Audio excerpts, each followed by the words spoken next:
We are live and open for fun. Hello, folks. Okay. So, start to get everything in place here.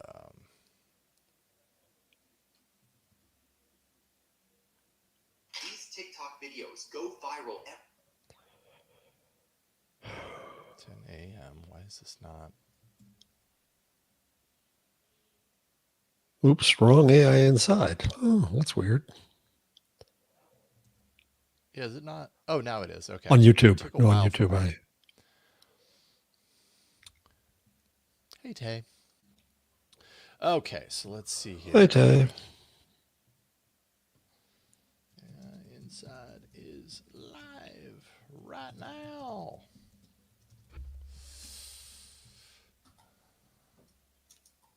Okay. All morning, my middle finger on my left hand has been like numb and not numb. Is that something I should be concerned about? Google it. You don't have any on your which hand, left or right? It's on my left hand. No other arm thing on the left? No. That's where cardiac many shit years happens. ago, I had a shoulder surgery on that side, but a long time ago.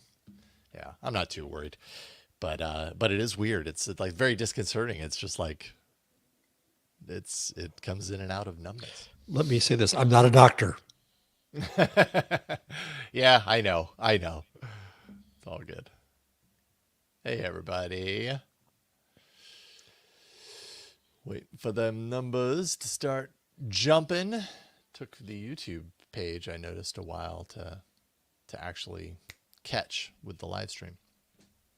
Okay.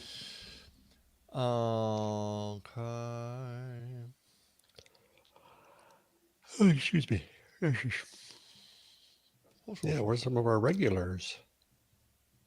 Yeah, let's see here. Open up some of these links.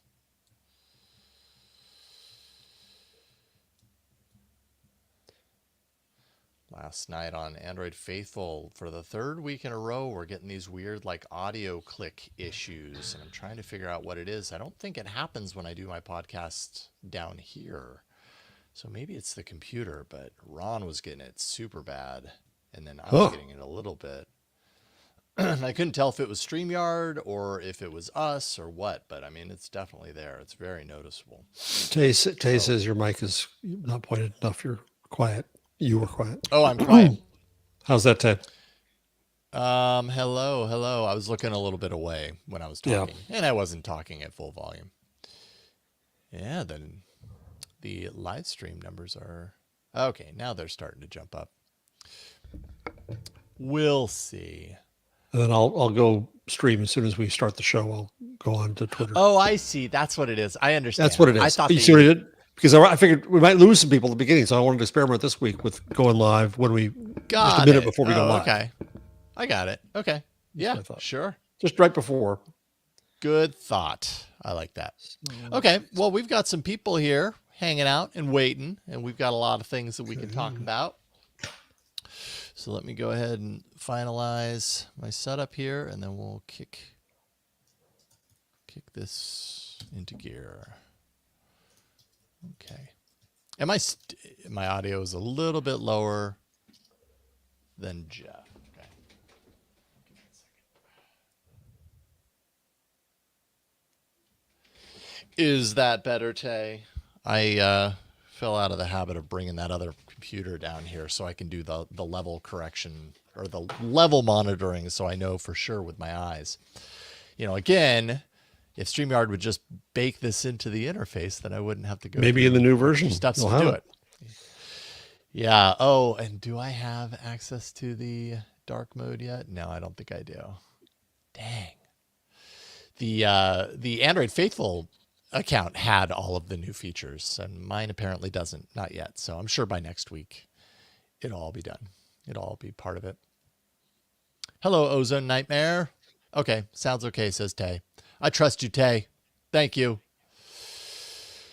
Okay, well, if you want to go ahead and kick it off, I think we can probably. Okay. Yeah, I think we can probably go to town. There we go. All right. Go ahead and open it up. Start to see them numbers jumping, and then we'll kick things off. And boom, they're starting to appear in mass. All right, cool. Should I wait a moment, or Nope, I think how do you go think? for it. Just go I for think- it. All right, everybody. 'cause I think- Thank you for hopping in. We're going to start the show right now. So give me a second. I'm going to remove Jeff, and we are going to kick this show off right now. Stand by.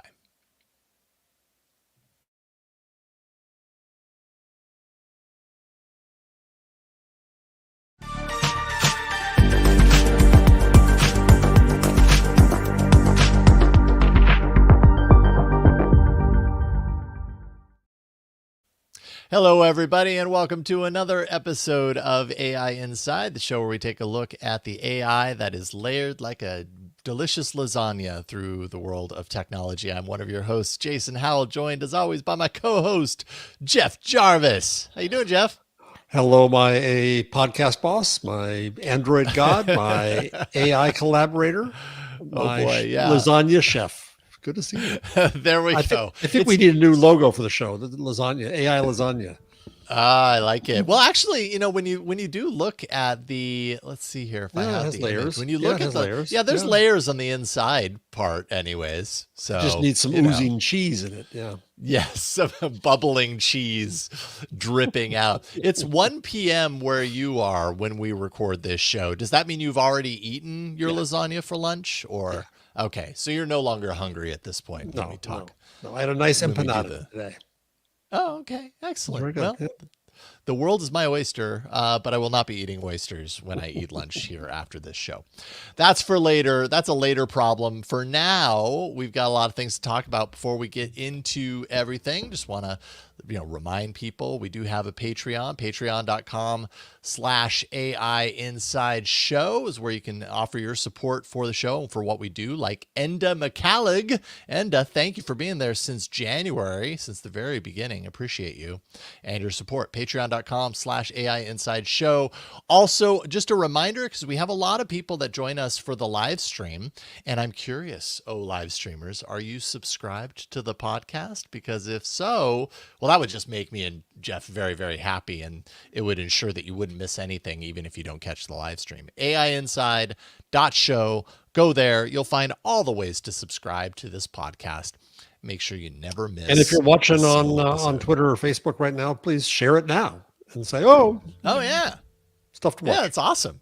I love it. Like the we've been doing this the last handful of weeks, sharing to, especially you've been sharing to your Twitter feed. And I mean, Twitter obviously is doing something right as far as surfacing when something goes live, because it's immediate. The second you switch that on, those numbers start going through the roof. People see it. And that's a win for the X platform, I guess. Yeah. So, all right. Well, without further ado, why don't we get into some news? Because we've got some pretty cool stuff to talk about this week in the world of AI, starting with Amazon. We've got I almost said it out loud, and I don't want to set off anybody's assistance, so I'll call her Madam A, which was Stacey Higginbotham's name for ALEXA for Amazon. Anyways, Madam A Universe is about to get a generative AI infusion, according to sources to Reuters. It's going to be powered, I guess the initial plan, my understanding of the initial plan was that Amazon was going to do it all on its own, but the sources have been saying that hasn't been working out so well. Those initial trials had a 6-second latency time between question and answer, which that's a long time to wait. That really is. I once had a boss who spoke very slowly, and it took me a little while to learn. Then I had to instruct everybody else: don't finish a sentence. Don't give him time, right? Because don't jump in there. Right? Yeah. And you jump in there, you could get in trouble, because that's just might be his cadence. In this new instance of Madam A, it'll be powered by Anthropic's Claude models, according to these sources. It would be fee-based, so $5 to $10 a month, somewhere in that range for the, quote, remarkable version. I don't know if that's going to be the actual name of it, like ALEXA Remarkable Edition versus the classic version, which will be and continue to be free, because that's what most people are used to paying for their ALEXA. And yeah, so Claude coming to your Amazon device. Color me dubious for two reasons. On the Amazon side, Madame A has not been a hit. After all this time and all this effort and all these devices, I mean, how many devices? I've got 3 or 4 just sitting around here that I never plugged in because they came with something. Yeah. We all have tons of the Madams hanging around, and which sounds a little weird. A little bit. And I don't know that just having more software in the back end is going to make a huge difference to the uptake of Madame A, point A. Point B, we know, once again, put the record in, put the needle down, that large language models don't do facts well. So what are you going to ask it? If you're going to ask it for a fact, the odds that you're getting a sure answer are not terribly high. And in any case, you're going to doubt it. So I don't really see how this marriage fixes either. And that whole question of there's the audio interface and the question interface, and those two things I think are still unproven. Right, putting it in a search box we know works. I want to search for this as an entity. Find me that entity. We know that works. Ask a question, even in a search box in ChatGPT. I don't think people are necessarily clear how they're going to use it. And audio as an interface is not clear. So put it all together, I shrug. What was the downfall or the aspect of these smart home assistants that was a failure? Because I mean, I remember when that first video came out and everybody was like, oh my goodness, it feels like parody. Remember that video? It totally felt like a parody video. But then we quickly realized, oh no, Amazon's serious about this. And it was pretty hot there in the beginning. Google had its own. I still have, homes, Google Homes throughout, pretty much in every room, although it's doing, it has some weird behavior now that like is very strange, that I've noticed in the last like year and a half. But, like, what is the failure there? Because like, I know that I use them, but I don't use them for anything that probably makes Google any money. And that's probably the same for Amazon, right? I think it's a classic technology case of solution without a problem. And I don't think that people said that they were dying to do this. And there was a lot of presumed uses. That's why there were the add-ons, the kind of application layer for Madame A. Yeah, people which really complicated things from a user perspective. It just made it far more messy, even though like the benefit there was, yeah, we've made it more capable, but then it became this huge cognitive load to keep in mind what it could do versus what it could not. Right. You've got to know to ask for it. That's a huge issue. Right. So that entire layer kind of the lasagna went away. And I just don't think people had a need. And there was a presumption of it. But I think the same is going to be true, could be true of chat methodology on AI. We'll have to see over time. It's presumed to take over search. It's presumed to take over other things. I don't think that's at all certain. So we'll have to see. Yeah. Yeah. And I mean, all of the, the big companies behind these chatbots, they all have this vision of the chatbot being everywhere we already are, be it, if we're wearing it around our neck, or if it's in our smartphone, or if it's pinned to our lapel, or if it just happens to be in every room because there's a device there. They all want to be the vector for that interaction and that engagement. And I don't know. I'm curious to see if people find something in these new, especially Amazon, if they find something in these new Echoes or whatever they're going to call them, that they didn't find before. And yeah, I'm a little dubious about that too. As Ozone says, and thank you, Ozone, for the tip. It's a timer. It's an alarm. Wonderful. But an alarm clock is not an industry. It's just not broad utility. I absolutely agree. And if we were trying to imagine what would make it take off now, maybe to go to that point, if it were a different way to give you a reminder of things, Part of this was, good morning, Jason. The weather today is this and that, and here's the headlines. I can look at my phone and I can Amazon, find out you the know time me and the so weather. well. I feel so cared for, Amazon. Or Madam A, give me the NPR headlines, Madam A. I can turn on NPR. I can go to a podcast. Yeah. It's hard to imagine what that really entails. I had the thing sitting next to me for 3 years, the Google version, and all I ever did was tell it to stop when I used the word Google and then something else. That was it only went off when you accidentally fired it off. Yes. and so the only time I said, stop, Google, stop.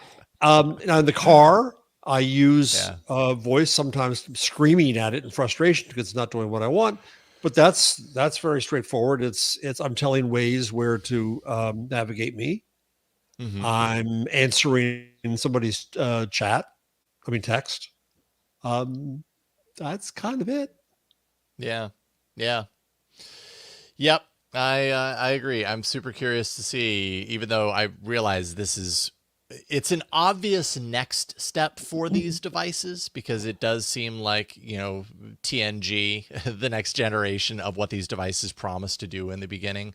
I just don't know if people haven't already kind of made up their mind on devices like these based on the previous experience anyways, coupled with the kind of societal perspective and understanding around AI, what we've seen, from generative AI in the last couple of years being, being not always truthful, getting a lot of things wrong, overstepping boundaries and kind of ethical boundaries and things. It's a lot of hurdles to overcome, but I also understand why Amazon's doing it and why Google is doing it. Like, I get it. It's to a certain degree, it's low hanging fruit. The devices already exist, so why not turn them into your new vector for this technology? But we'll see what actually comes. Yeah, I think if we go back to we're bringing up the podcast ghost of Stacey Hickenbotham. Yes, but there was a presumption her ears are tingling right now. She's like, there was a presumption that the smart home would be it, right? That you tie in all those applications, you have it do things. Smart home hasn't taken off that well in the end result either. Again, Ozone talks about that, and I think it's also even if you're in the Apple ecosystem or the Google ecosystem or one of the ecosystems, the integration is not good enough to say, if I say leave me a keep message, I don't really know how to do that. It's easier for me to pick up the phone and put the keep message in myself. Yep. Oh well. Yep.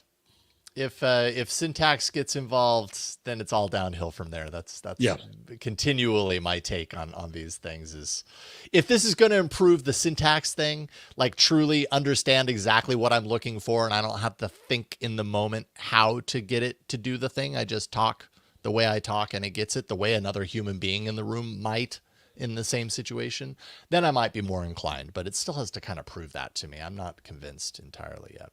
We'll see. Elon Musk announced on Twix, X, Twitter, whatever you want to call it, the launch of Colossus.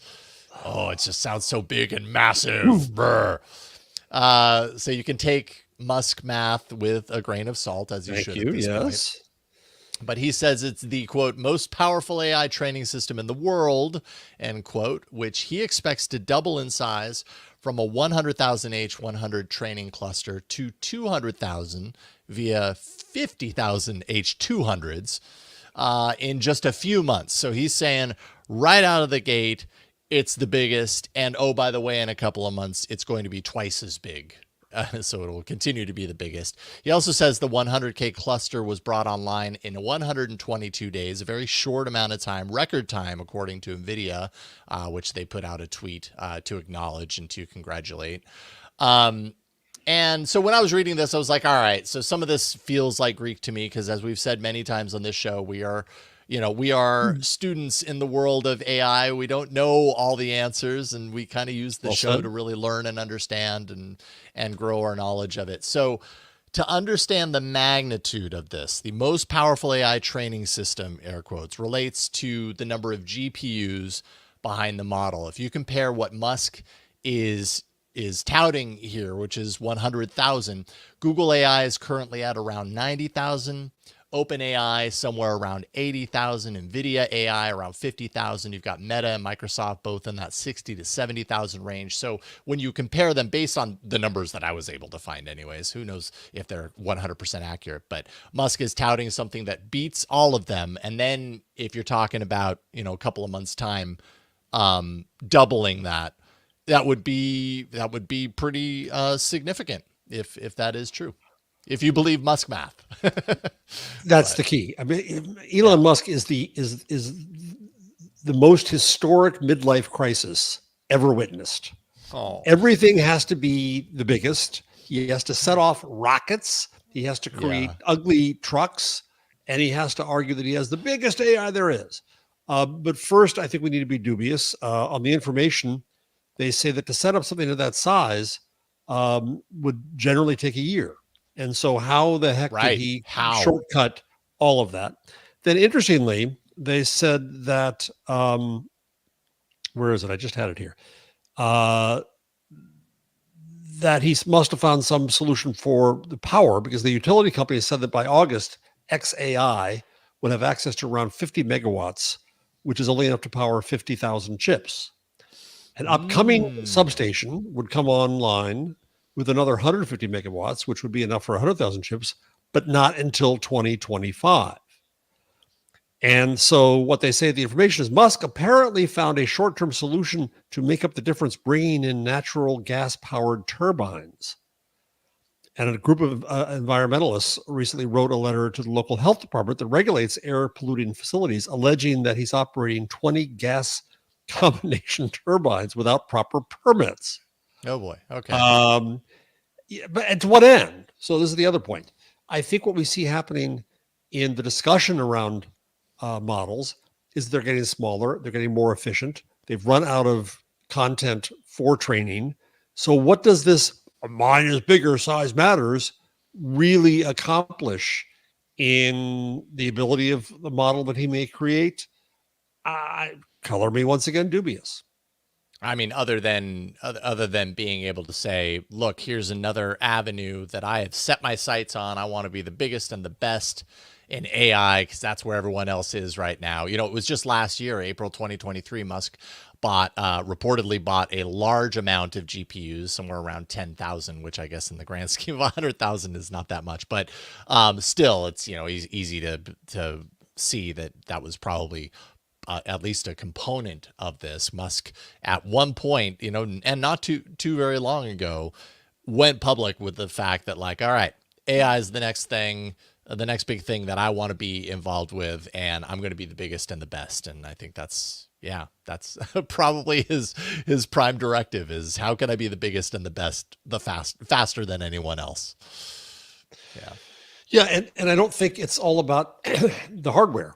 That's what he thinks is hardware, right? AI is not, you can have the chips, but what's your underlying software? What's the training set? And what is it you're going to have it do? If it's going to just make up fake pictures of Kamala Harris as a communist, not worth all the effort, Elon. You could do that with a paintbrush.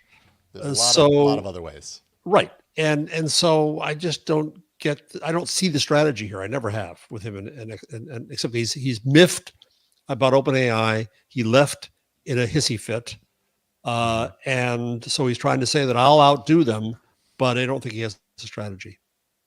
Yeah, maybe there's a little bit of a revenge play in there to a certain degree, and understanding what we've seen of his kind of demonstration of ego in most of what he does in a public sense, that doesn't surprise me at all. Not a bit. Speaking of OpenAI, reportedly planning to develop its own AI chips utilizing TSMC's 1.6 nanometer A16 process node. That is supposedly coming soon. Mass production scheduled to begin second half of 2026.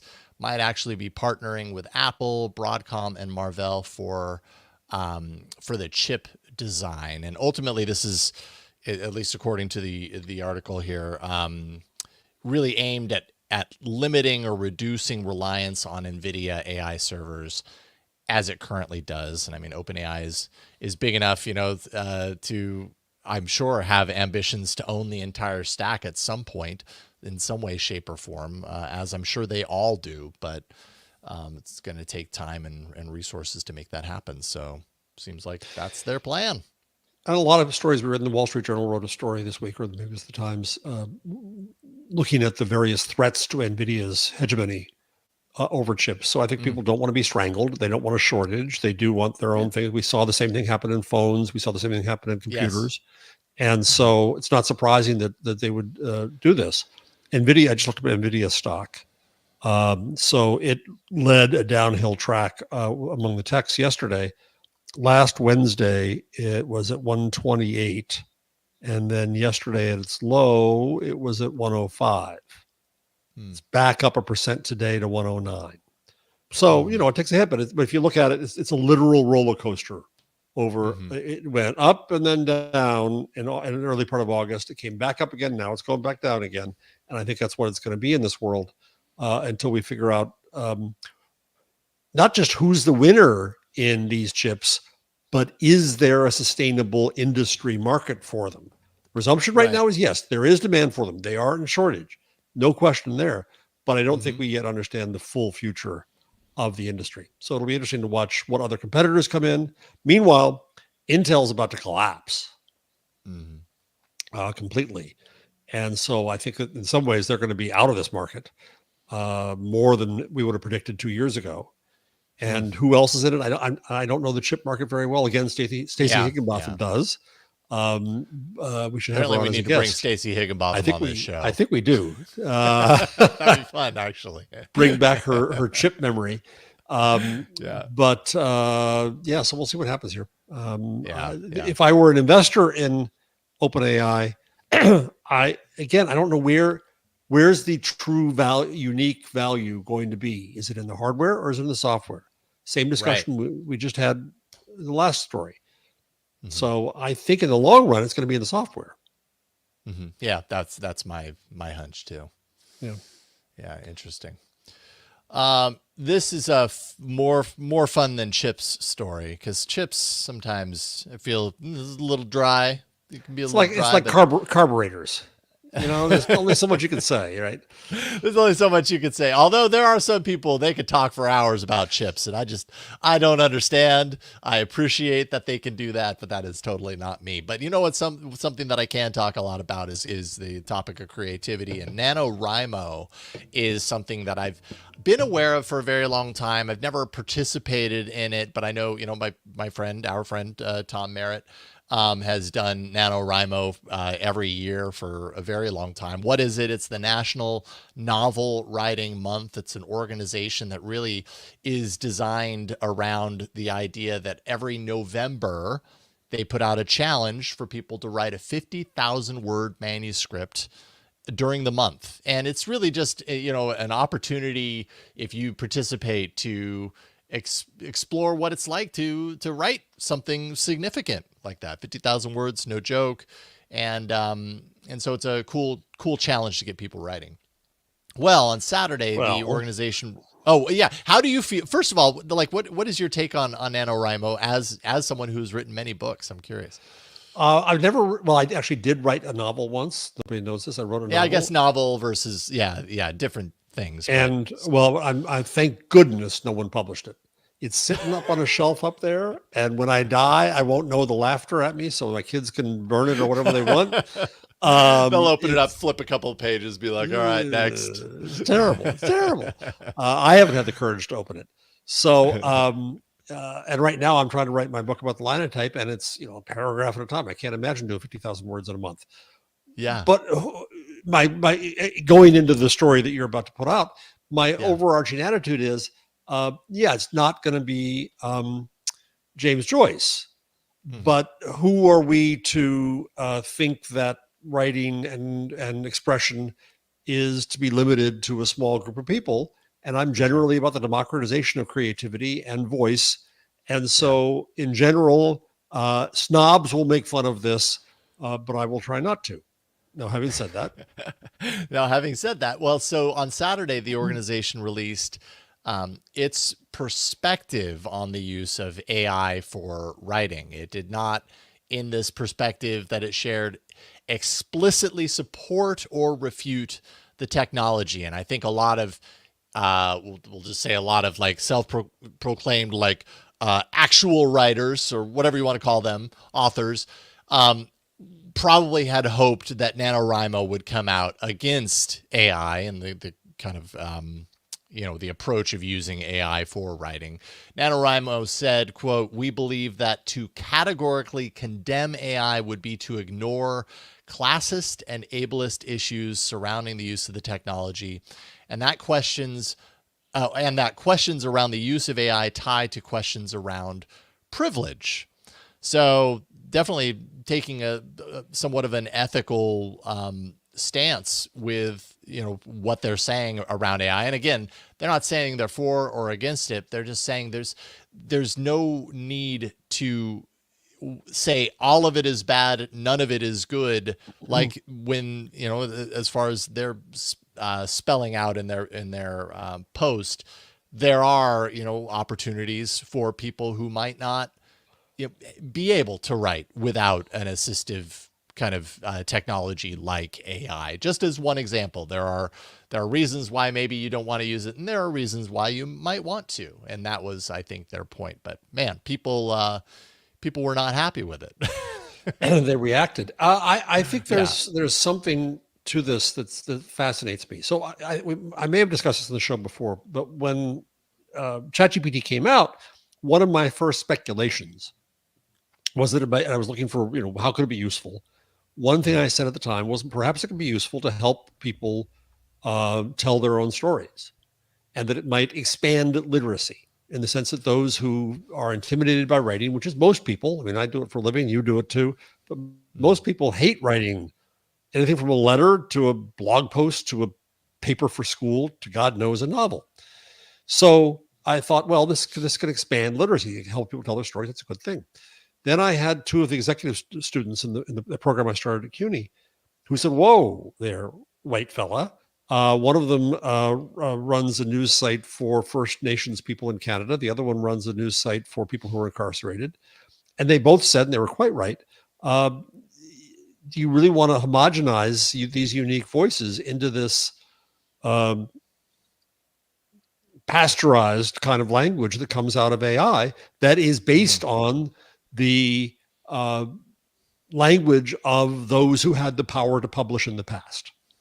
So you're going to continue the kind of power structure of language from the past. I said, ooh, right.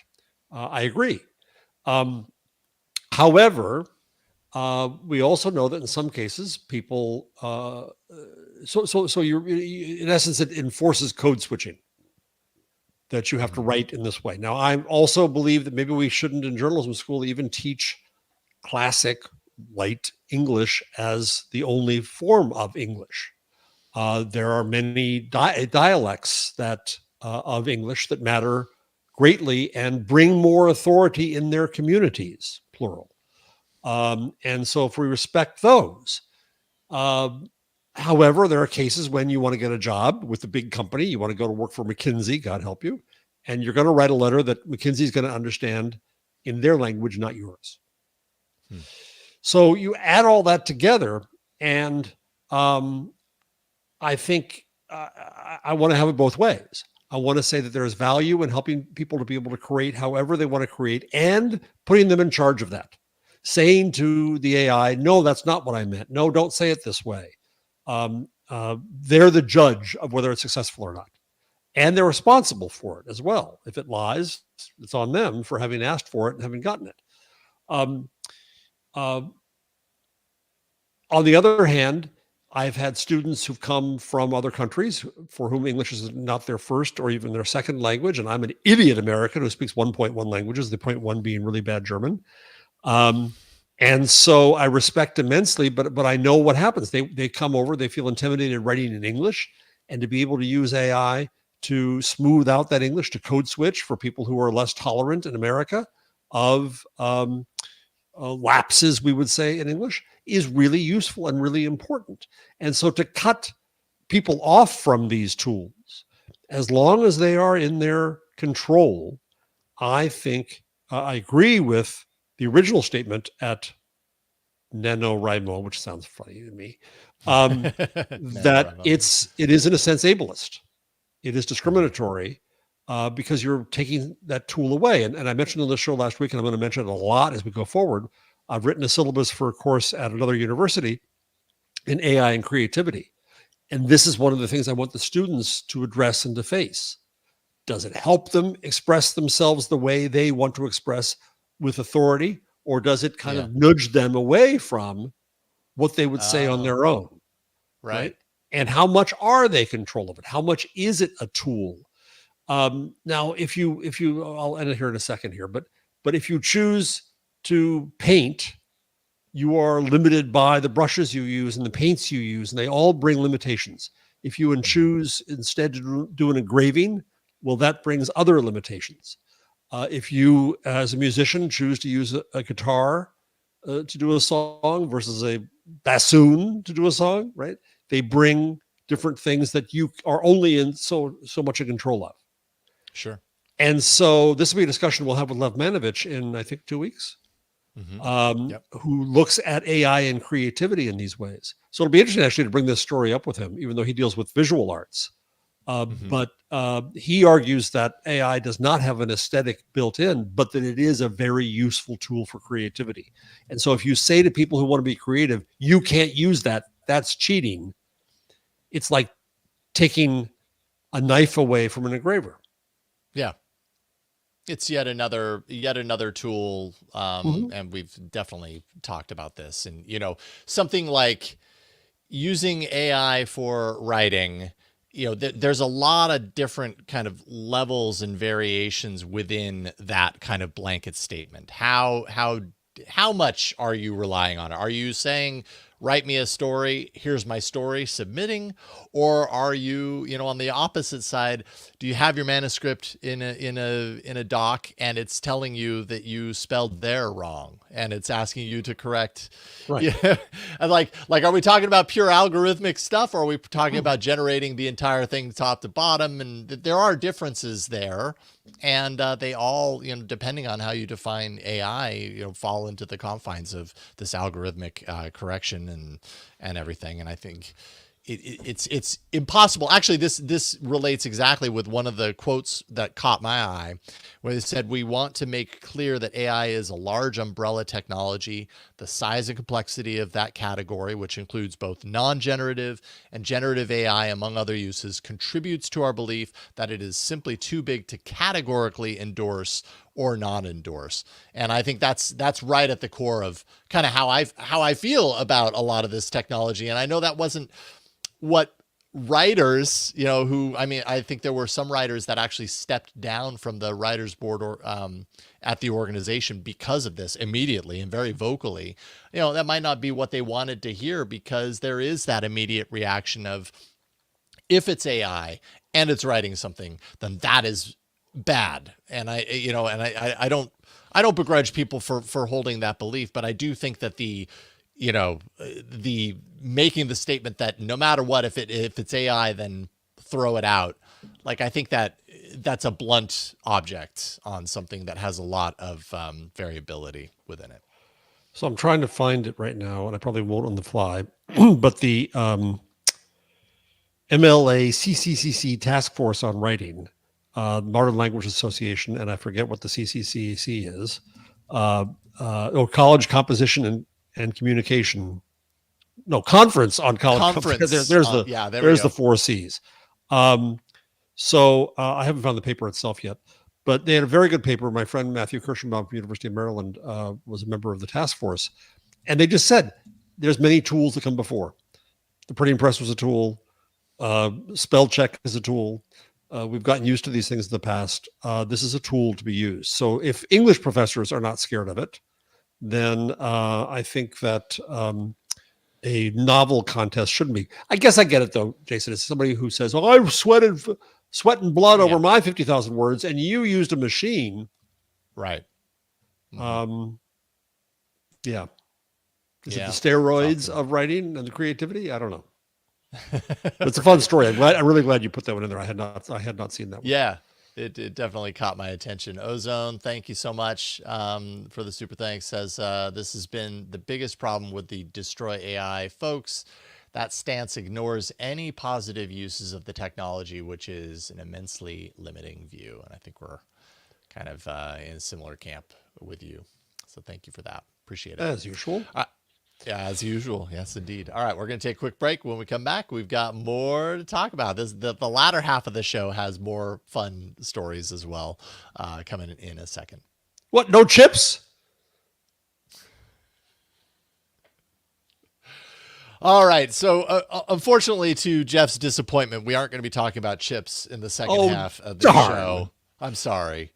But no, we're going to talk about the fun of elections and AI's impact on the elections or lack thereof. There's an MIT Technology Review opinion piece that takes a look at AI's impact on, we've heard a lot about it, right? Like, generative AI, it's going to be such a huge influential force in this coming election and elections around the world and everything. And I'm not saying that it hasn't happened to some degree, but I think the fear is that it was going to completely derail everything.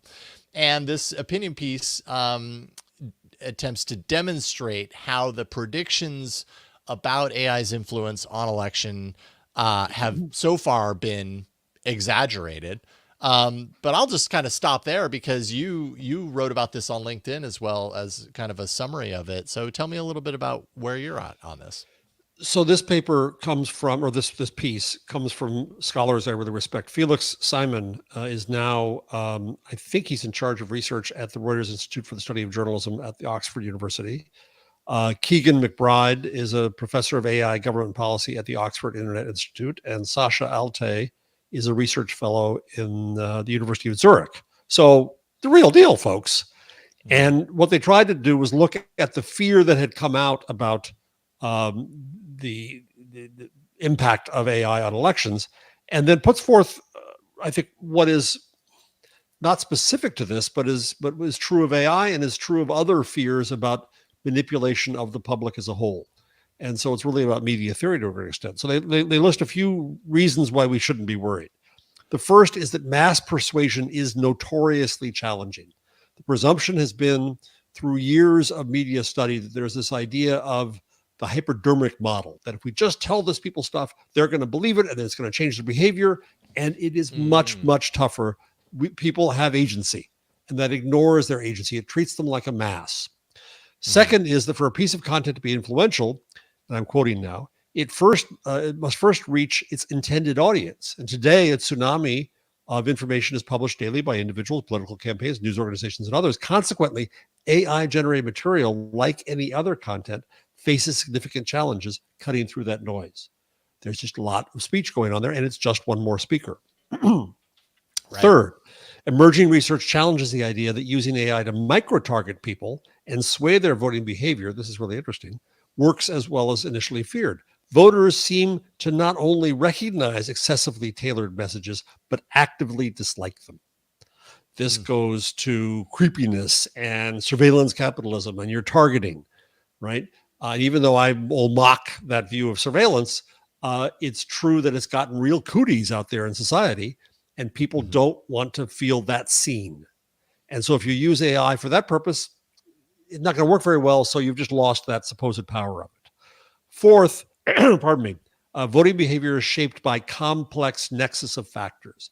And this is critical. My friend Siva Vaidyanathan, who's a media scholar at University of Virginia, constantly screams about this, that people think that they can look at the impact of just one actor, just Twitter, or just AI, or just Russia, and that see that in isolation of everything else in someone's life. Other technology, other media, other influences like friends and family, background, all of these things have a part. So to come forward and say that, oh my God, AI is going to ruin the election, and we heard a lot of that talk, is at the get-go naive. Same thing, I think, was true of Russian manipulation in the last election. Same thing is true of the ills of even Elon Musk and Twitter. And as much as I don't like him and what he does, how influential is he really? And the other thing that's not in here is that is that what does make it spread is worrying about it, is talking about it, is quoting it, because you're doing their job for them. That's the real strategy here, is to get your misinformation spread by those who warn against it, because it still works the same effect. It opens up the Overton window. It makes people say, oh, that could be. And so I hadn't thought about that before. Right. Yeah. So, and finally, this is me talking now. I think we have to, at the end result, have some faith in some portion of our fellow humanity. Because if we don't, then that's the third person effect at work, which I write about in my upcoming book, The Web We Weave, in which we presume that basically everybody else is vulnerable to propaganda and pornography and advertising and disinformation, but not me. I'm okay. I got it. And that's the essence of snobbishness. So it was an interesting thing that it takes, again, just AI and disinformation in the election. But I think this is true of so much about panic about technology and information.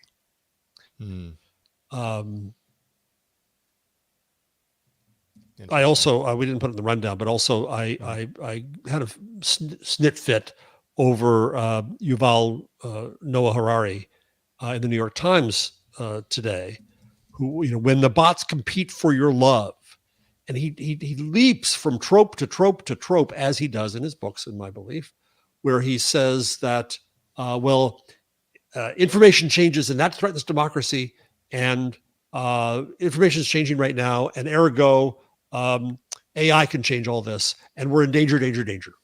So when you see these kinds of moral panic stories, you can have a drink now. Just kind of keep in mind that what I like about this Oxford Zurich piece is that it gives you a context, I think, for judging this stuff. Is it really that easy to convince people of things, even if it's an AI? Are people really that vulnerable to this? Is it easy to get that much attention? What does it do to change behavior? If we really knew how easy it was to fully change behavior, every advertiser in the world would be rich beyond belief. They wouldn't have to spend money on every commercial every time. However, we would love you to put ads in this show because it'll work here. Yeah, here it would definitely work. Yeah. I mean, we've got close to 1,000 people watching the live stream right now. So come at us. Let's do it. Interesting. That's a our great sheeple. Perspective. Yeah. Thank you, Jeff. That's awesome. I'm happy you put that in there. Let's see here. And I found this one interesting. I think you put this story in there too. And I'm super curious to talk about this one, talk about kind of creativity and how it intersects with artificial intelligence. We have this article, an A16Z, which is an Andreessen Horowitz, on that site, but it's a post by Jonathan Lai that dives into pretty deep detail around the potential of AI to combine with film and games in the future, and ultimately just kind of takes a look at where entertainment is headed when you have kind of this kind of modern generative AI moment in the mix, and where things are, where things are right now when it comes to modern entertainment versus traditional entertainment, reading, music, radio, podcast, broadcast, TV scene here in traditional entertainment. And as you can see, the boomers, that occupies a lot of space.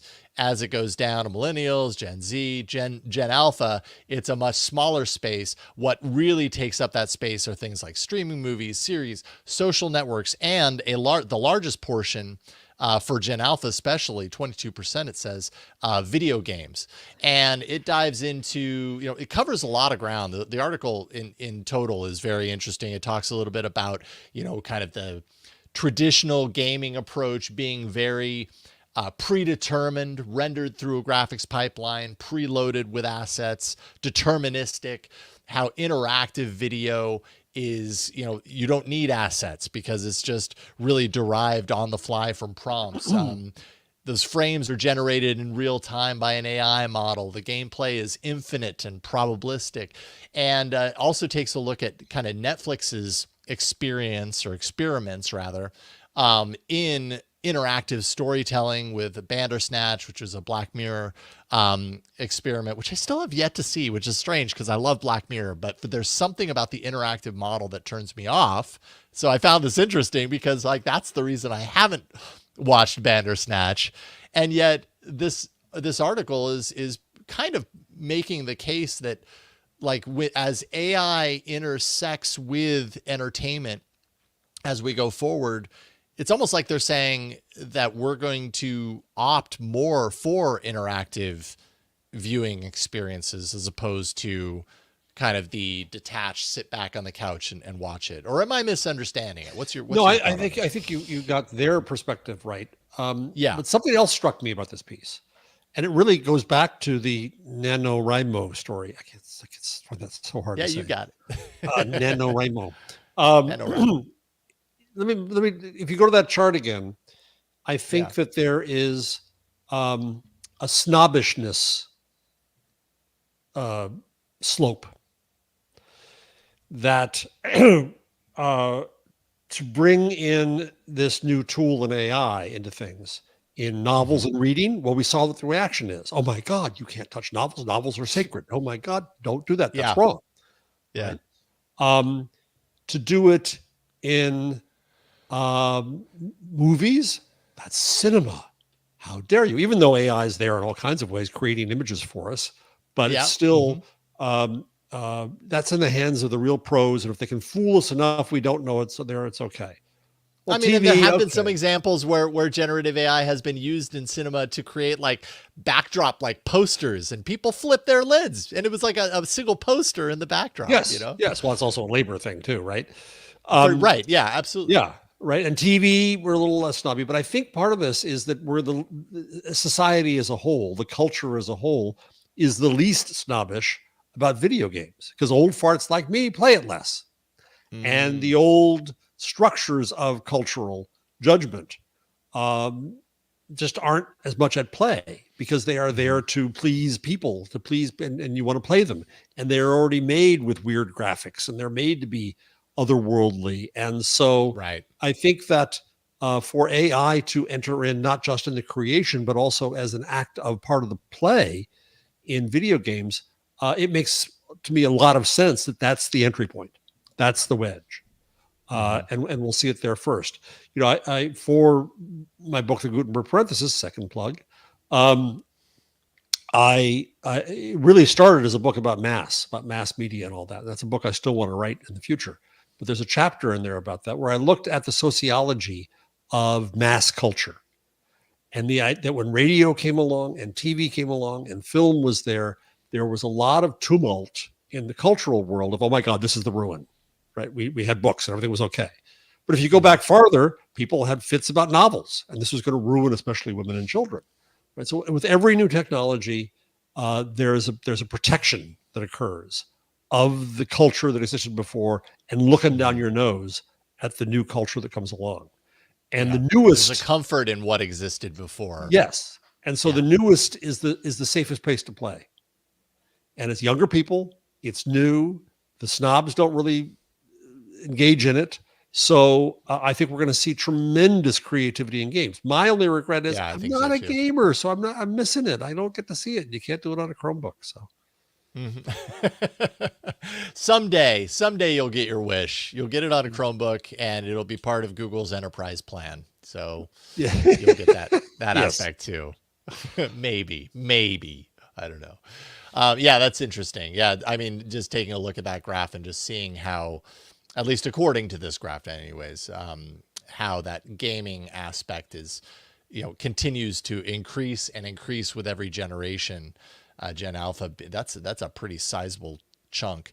I was a gamer back in the day. I'm not much anymore. It's a matter of time. So maybe it is the sort of thing that as we get older, it becomes less and less possible or easy to make the time for gaming. But maybe that changes as they get older, and especially if the predominant entertainment kind of approach, as I feel like this article is kind of making the case for, does shift towards interactive media consumption. And I'm just not convinced that that the majority of people, and I could be completely off base and completely wrong, but that the majority of people are going to want to interact with all I of think their media all right. the time. Right. I think that's where A16 Andreessen Horowitz is going, and I agree with you. It's like speakerphones. Listen to me, old man. Like Madame A. Is that form of interaction what you want? Interestingly, in the comments too, Rob Collins cautions me and says that gamers are very gatekeeping and just as snobbish in their way, which is really interesting.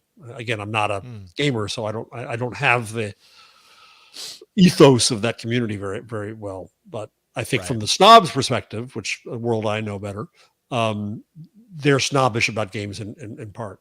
So we'll see whether what this obviously means is Andreessen Horowitz is betting on this and investing in this as a business justification for AI. Yeah.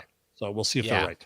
Agreed. Yeah, I understand the source of this article is they've got investments for sure in this industry.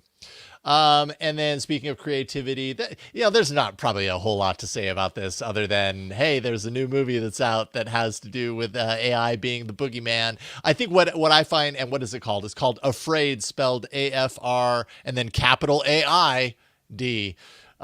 Which is, your traditional at this point take of an AI, home assistant becoming a villain, becoming evil. And I think what I find just kind of interesting about this is that there are so many moments in time, and you started Entertainment Weekly, so you could probably describe this better than I could, but moments in time where the boogeyman of the day suddenly gets a lot of attention in media and film and everything. I remember in the 80s, it was, Cold War anxiety, and that was just, that fueled so much of film and TV at the time. And right now it seems to be apparently AI, and I guess it makes sense because there's a lot of anxiety around AI. Last year there was Megan, which was another kind of AI inspired horror film and everything. So, which, what the hell is horror movies? It is, but I think that there is potentially, I won't say a danger, but an impact to them. And I think it's an extension of moral panic. Have another drink, folks, because it can become part of the conversation in a way that says, well, this could happen. Oh my God, it could be this. It sets a tone about it. It says that AI is a bad guy. And it fits right in with the doomers and the X-risk people is, watch out, it could take over the world. And it fits into that agenda, and that worries me. This is going to sound way off the mark. But this week there was an investigation, I think, by the New York Times and the Washington Post. I get them confused, about a for-profit psychiatric hospital chain that was keeping people basically locked up against their will for too long. It was good reporting. It's a frightening thing. And you wonder, where the hell is Jeff going with this? We're going to get him locked up because this makes no sense. What it ties into to me is the movie One Flew Over the Cuckoo's Nest and book, which I think had a real impact in this country about making people afraid of psychiatric care.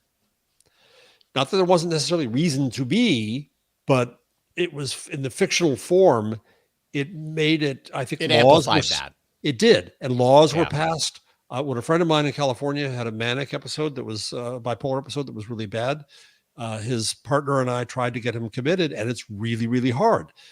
Not that there isn't good reason to make it hard, but I think it was made harder by the cultural fictional ethos that came around psychiatric care. And I think it's part of the reason that what we think of as a homeless crisis is a crisis of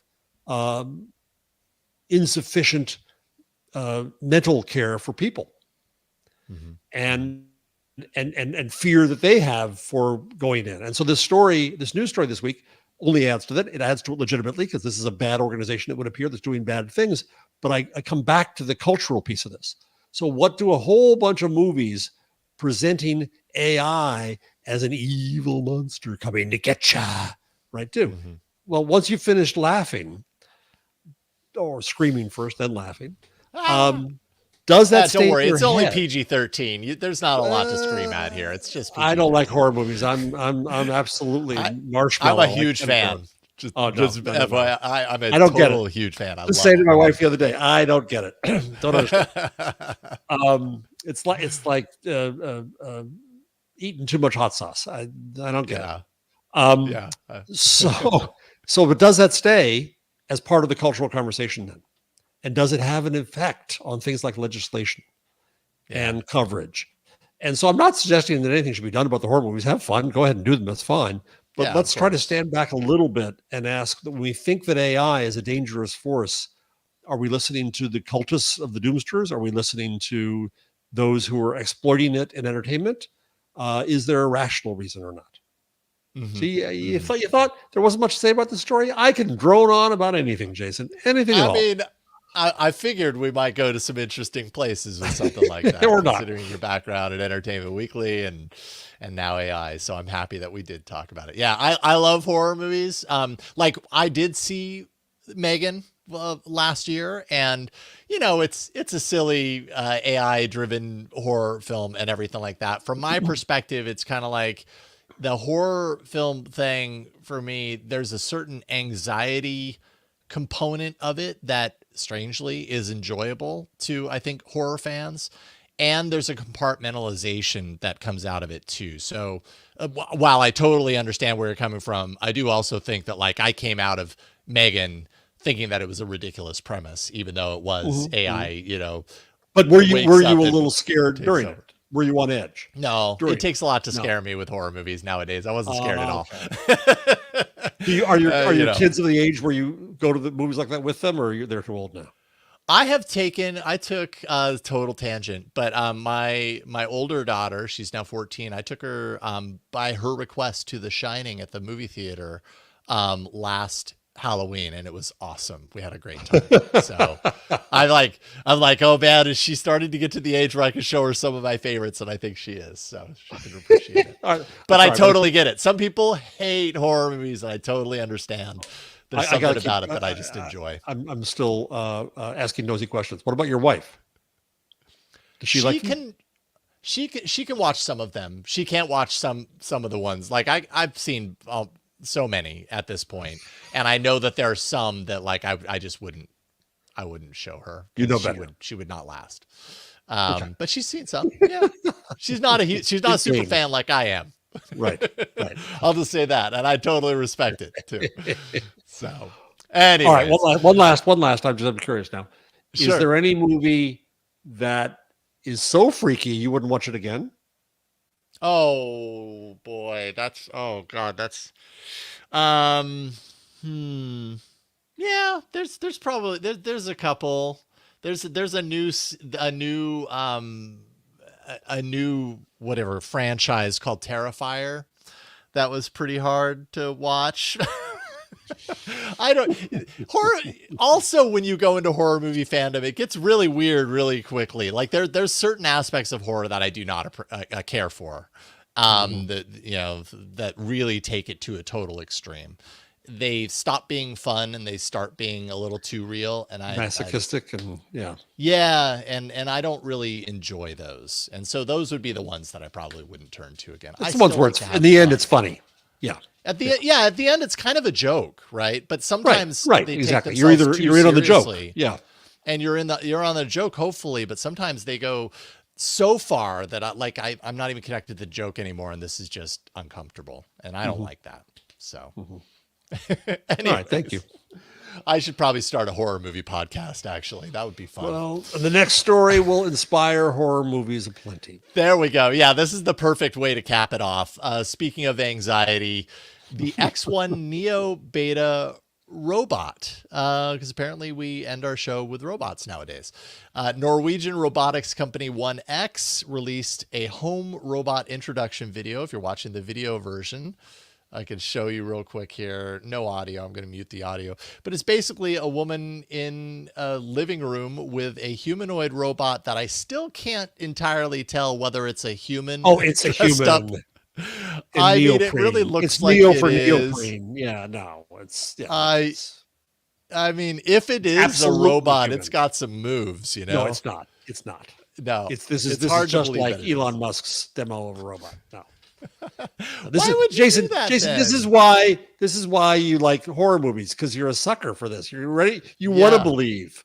I want to believe. No, this is I mean, there's something very eerie and motion picture like about this little sequence in the video. So if you're listening to the podcast, definitely go find it on Twitter. It won't be difficult to find. Search for 1X Neo Beta. At the very end of the video, the lady who's in the room with the robot, she'd already walked out of the room. She comes back and puts her arm around the robot, who puts its arm around her, and they both wave to the camera.